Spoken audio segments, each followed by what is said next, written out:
tercera que completa el tríptico de la Epifanía del Señor. Después de la adoración de los magos del Oriente, después de la manifestación pública del Señor en el Jordán, tras el bautismo de Juan, en Caná Jesús realizará su primer milagro delante de los apóstoles, de sus primeros discípulos, y hará que estos crean. Es una escena que tiene lugar en un pueblecito cercano a Nazaret, llamado Caná, a unos 8 kilómetros al norte. Entre ambos había rivalidad, como muestra el hecho de que uno de los discípulos del Señor, Natanael, originario de Caná, cuando Felipe le dice: hemos encontrado el Mesías, a Jesús de Nazaret, este responde: de Nazaret puede salir algo bueno. Esta rivalidad es típica de los pueblos cercanos. Pero esta escena, más allá de esta anécdota de vecindario, también tiene como característica el ser un puente entre la vida oculta y la vida pública del Señor. En ella, mirando con un poco de atención, podemos reconocer algunos rasgos de la vida, los 30 años de vida oculta de Jesús en Nazaret, como por ejemplo el cuidado que María tiene de las cosas de la casa, de la atención de los demás. Podemos imaginar cómo sería el amor del hogar de Nazaret, con cuánto detalle, con cuánto mimo María cuidó a Jesús y a José. Pero también podemos reconocer que falta el mismo José, que ya se ha producido la muerte de San José y María conoce lo que es la viudedad y Jesús conoce lo que es la orfandad, dos experiencias límite que seguramente todos nosotros también conocemos. Podemos saber que Dios, cuando nos pasan estas cosas, Él las ha participado también en primera persona. Pero aunque Jesús es hijo único y además huérfano, María no es una madre protectora de Jesús, no está encima de él y no le ata un poco así, sino al revés. En el día de hoy, María anima a Jesús a manifestarse públicamente a sus discípulos, a soltarse, a comenzar la vida pública. También se entrevé la confianza que hay entre la madre y el hijo, en esos diálogos, en esa especie de forjeceo que hay entre ambos. O también podemos suponer, aunque no sea en absoluto seguro, pero podemos suponer que Jesús ya en el ámbito doméstico de Nazaret había realizado algún signo sobrenatural, extraordinario, que explica por qué María, ante una situación tan apurada, acuda a Jesús para que lo solucione. En fin, podemos imaginar a partir de aquí algunas cosas de la vida oculta. Pero la escena de este domingo de Caná consiste propiamente en una boda, en una fiesta de bodas. Y también aquí encontramos una aplicación muy, muy importante de este Evangelio, y es que la fiesta no es una celebración sin más, sin sentido, no es un botellón, sino que es la celebración con sentido, de algo que merece ser celebrado, como es una boda. Una boda se diferencia de una mera unión o de una mera convivencia en que es una mutua entrega. Es algo tan sorprendente, es algo tan bonito, es algo tan grande que merece ser celebrado. Las bodas en aquella época en Israel se celebraban abundantemente. Desde días antes, el novio con sus amigos celebraba una larguísima fiesta de despedida de soltero, y lo mismo hacía la novia con sus amigas. Y todo esto acababa el día en que el novio, acompañado de sus amigos, iba a buscar a la novia a su casa, y luego todos ellos juntos volvían a la casa del novio, donde se celebraba la fiesta que nos cuenta el Evangelio. ¿El amor merece ser celebrado? Eso es una fiesta. Por eso todos los domingos son fiesta, no solamente son vacación, sino que son fiesta. Celebramos el amor de Dios que se ha entregado por nosotros. Pero vamos a fijarnos en un aspecto parcial, pero fundamental de esta fiesta, y es el poder intercesor de María. María, ante la ausencia de vino, acude a Jesús y le dice: no tienen vino. Y Jesús le responde de una manera pues un poco cortante: mujer, no te metas en mis cosas, no ha llegado mi hora. ¿Qué es eso de la hora de Jesús? La hora de Jesús es como una especie de reloj que él lleva, que le va marcando en cada momento lo que tiene que hacer. Es la sintonía con la hora del Padre, con lo que el Padre le va diciendo. Es una manera de caminar. Es lo que en nuestro caso se denomina providencia. Es una conexión entre Dios y la conciencia, donde el Señor nos va sugiriendo, nosotros, si tenemos el oído atento, percibimos, y si somos generosos respondemos que sí, y con la ayuda de Dios damos un paso nuevo que genera una nueva situación que llega con la nueva propuesta, que si se capta y se sigue, genera a su vez una situación nueva que llega con la nueva propuesta. Es caminar con Jesús, es caminar juntos. Esto es la hora. Por supuesto que Dios tiene su hora, pero fuera de nuestras horas, es decir, al final del tiempo. La hora de Dios, así en sentido fuerte, será el momento del juicio particular de cada uno de nosotros. Esa es la hora de Dios, la hora de la justicia, la hora de la verdad. Y al final de la historia, con mayúscula, en el juicio final, cuando se reescriba la historia y cada uno reciba también públicamente la recompensa o el castigo merecidos. Esa es la hora de Dios con mayúscula, pero luego existe la hora de Dios con minúscula, vamos a decir así, ¿no? Que es la hora de Dios que tiene lugar dentro de la hora humana, dentro de nuestro tiempo, en un diálogo con la hora de cada uno de nosotros. Es cómo se compagina la libertad de Dios con la nuestra. Algo que ha llevado siglos de discusión y sigue siendo un misterio. Y sin embargo es una realidad experimentada todos los días. Hay personas que viven olfateando sus instintos y otras personas que viven mirando los labios de Dios, con el oído atento a sus mociones. Son dos maneras de vivir completamente distintas.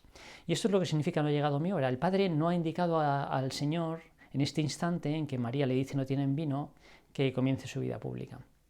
Sin embargo, María insiste y dice a los servidores: haced lo que Él os diga.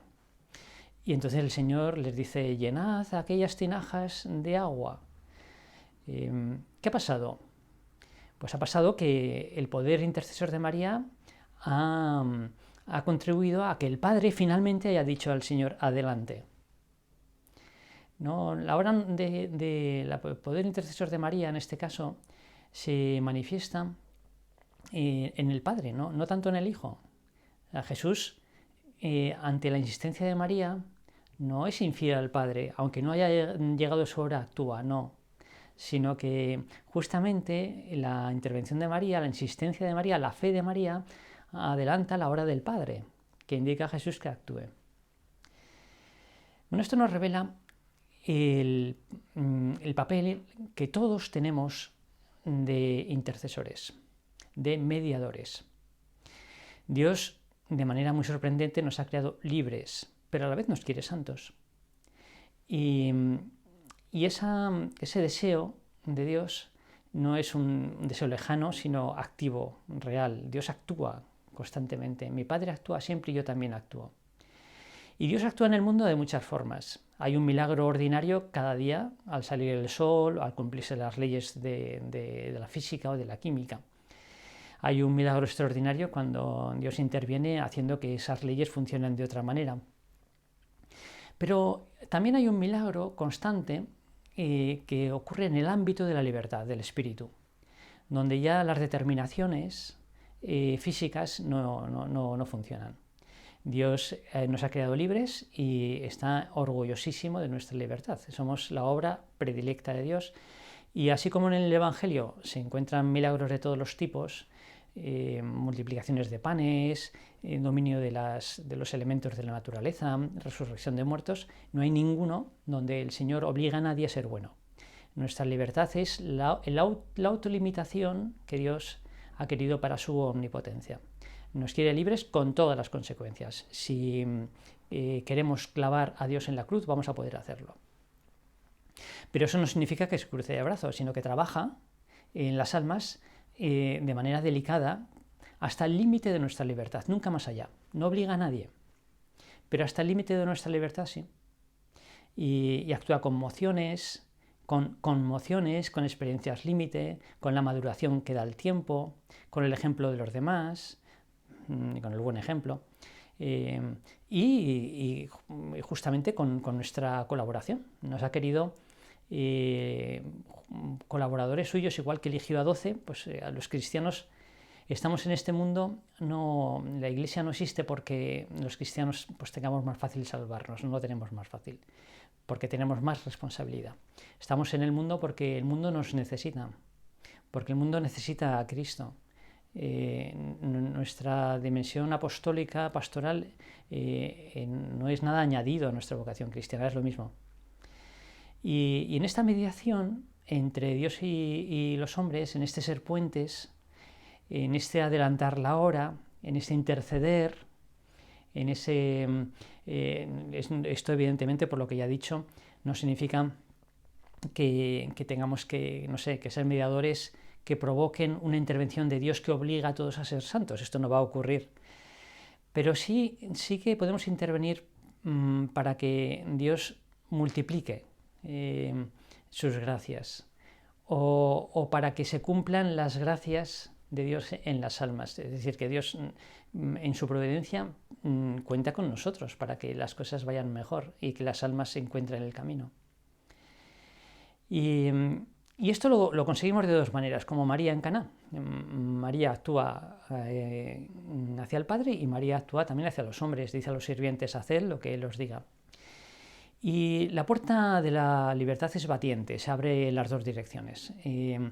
Ayudamos al buen uso de la libertad de los demás acudiendo a Dios, es decir, rezando, y acudiendo a los hombres, es decir, sugiriendo, proponiendo, dando buen ejemplo. Esto da una gran dignidad a nuestra vida y una misión a cada uno de los días. No existe el tiempo basura. Cada día que amanece tenemos una misión que cumplir, un poquito que ayudar en el mundo. Había una antiquísima canción de Serrat que decía, si le falta usted al mundo, ¿quién va a hacerle la cama? ¿Y quién le lavará la cara? ¿Y quién le peinará la frente? El mundo necesita a los cristianos. Todos los días podemos hacer algo por los demás. Aunque estuviésemos encerrados en casa, enfermitos, tenemos un gran poder y justamente entonces, quizá más que nunca, de mejorar el mundo con nuestra oración. Hay como una especie de éter, igual que en este momento están llegando a esta habitación las ondas del teléfono, también con nuestra oración, con nuestra vida cristiana, con nuestra lucha por ser santos, estamos enviando a la atmósfera pues la gracia, como un aire purificado que mejora la sociedad. Aquí en Burgos tenemos la grandísima gracia de disponer de una cartuja ahí arriba. Y la oración de estos hombres santos es como una especie de espíritu objetivo, como una especie de niebla que desciende sobre la ciudad y se palpa en las calles. No es nada sensible, pero es perceptible. Y así nuestra vida. No hace falta salir a la calle ni hacer nada, simplemente nuestra santidad influye positivamente en los demás y en el mundo. Pero luego además está nuestra actividad en la medida en que podamos. La oración de intercesión, el ser mediadores, no es nada tenso, no es algo así como desgraciadamente a veces se entiende, ¿no? Acudir a un mostrador y poder poner encima de la mesa un montón de oraciones y de sacrificios para intentar que Dios nos conceda la conversión de un alma, por ejemplo, ¿no? Esta es una visión de las cosas totalmente deformada y tremenda, porque supone como que Dios es un tacaño y que tenemos nosotros más interés que Él en que ese alma pues sea santa o se salve, y no tiene ningún sentido. Más que mirar a Dios a los ojos, la intercesión consiste en mirar en la misma dirección que mira Dios, el tener los mismos sentimientos que tiene Dios. Es participar de los sentimientos de Cristo. Esto es la intercesión. Es rezar por los que reza Cristo, llorar por los que llora Cristo, mortificarse por los que muere Cristo. es tener sus propios sentimientos, ser hijo, ser hermano de Cristo, ser hijo del Padre. Y no un criado, sino un hijo. Es decir, que también hay criados que tienen una identificación con la empresa enorme y se afanan y van y vienen y no descansan. Mientras que el hijo no. El hijo tiene los mismos sentimientos de su padre con respecto a la empresa, pero a la vez, una vez que ha hecho lo que puede, confía en su padre, descansa en su padre.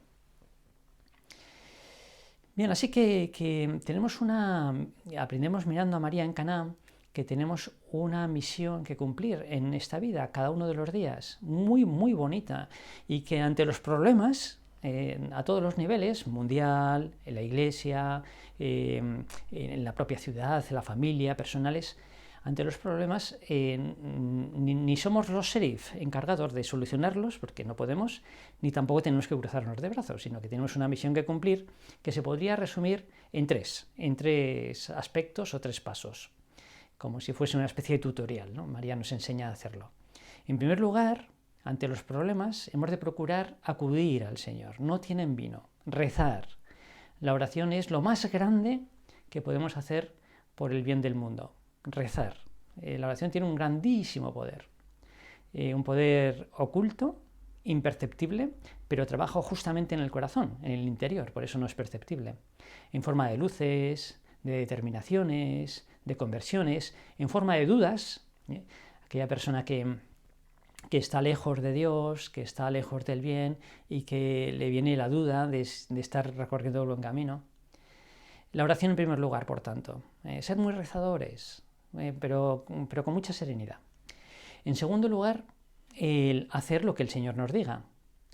El rezar, el acudir al Señor, a la gracia, no significa cruzarse de brazos, sino escuchar lo que el Señor nos dice a través de la conciencia y, en el caso de que lo necesitemos, pues a través del consejo, de la dirección espiritual, por ejemplo, o de las personas que puedan aconsejar en el caso concreto.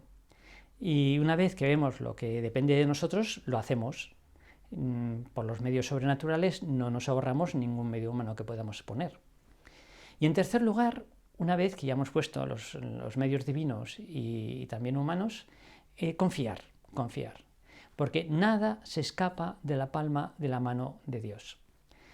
Porque Dios sabe más. Y porque la vida está llena de paradojas. Porque las cosas no son como parecen. Porque Dios ve lejos, con ojos de eternidad, y nosotros en cambio no. Y llamamos bueno a lo que luego resulta que no lo es tanto, o incluso hace daño, o no lo aprovechamos bien. Y al revés, esta misma semana hablaba con una persona que me decía esto. El dolor, el revés, la enfermedad muchas veces son cosas buenas.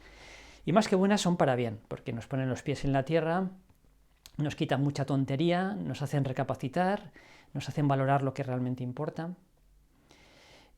Por tanto, una vez que ya hacemos lo que está en nuestras manos, una vez que hemos rezado, confiar en el Señor, confiar, descansar en el Señor, no andar agobiados.